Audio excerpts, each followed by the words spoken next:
How many times did a dude come up to you and went, insane in the membrane? Oh, man. Is it countable? Almost everywhere we go, if I catch eye contact. And sometimes if I don't catch eye contact, they'll wait for me to walk by and then they'll sing it. Or they'll call me Cypress. Yo, Cypress! That's been my name in New York for a long time. Yo, Cypress!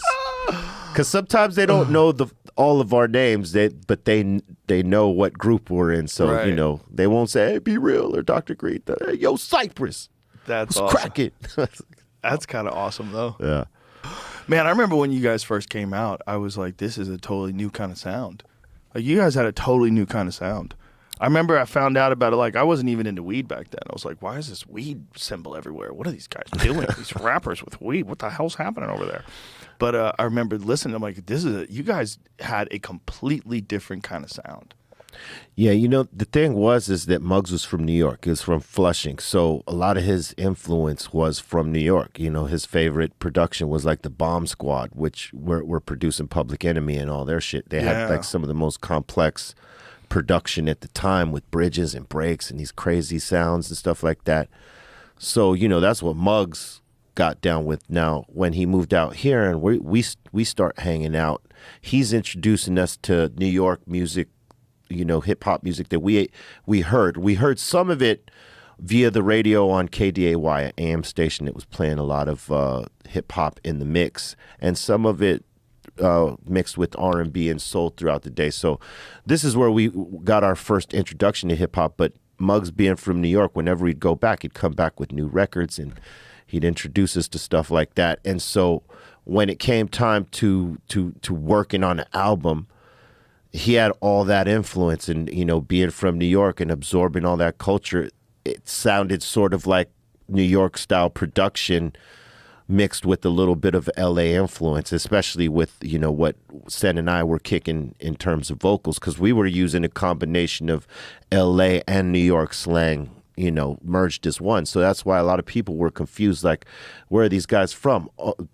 You ask people in New York, they thought we were from East New York, and they were from Cypress Hills, New York. And people that were from LA, they were like, well, wait a minute, they kind of sound West Coast-ish. I think they're from out here. But they didn't really know until we came out and said, yeah, we're from LA. Our boy's from New York, and we're sort of a bridge, between LA and New York with the sound. So, yeah, it was always a New York influenced sound because, that's where he was from. But I think that's what added to us being different, because most things that were coming out of Los Angeles in that time or Southern California sounded like gangster rap, sounded like a version of NWA or Compton's Most Wanted or something like that. And we wanted to be different. We didn't want to be in that lane. We felt that was their lane. We need to make our own. So we didn't want to sound like anything else that was in Cali. And we didn't get signed by a California label, like whether it was Sony or any of it. We got turned down here because we didn't sound like we were from California. Isn't we that funny? Yeah. And how short-sighted people are. And it turned out that like our well, we call him Uncle Joe the Butcher, who was based out of Philly. He had his label with Rough House with Chris Schwartz. He had worked with Muggs on an album that when Muggs was in a group called 783. He knew Muggs' potential. He liked Muggs. He saw that, he was evolving as a producer. He heard about our thing and he wanted to take a chance on us.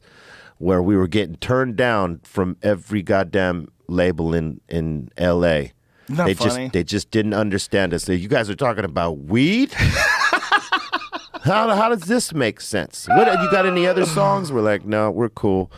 And yeah, I want to get high. yeah, we're sitting there. High. They're eating lunch, listening to a song about getting high. They're like, what the fuck is this? Or no, we didn't even have that song yet. We were talking about it was the Get High song on there was Light Another and something else, but Light Another was a main one. And we're talking about it. That's one of the demos that played, and that you could see the execs just scratching their head like, what do we do with this? I mean, like Isn't it funny that everybody wants everything to be cookie cutter? Yeah. Like the idea that rap didn't even exist a few decades prior, right? It wasn't even a common thing. And now all of a sudden it's huge and they can't see that maybe there's another branch of this.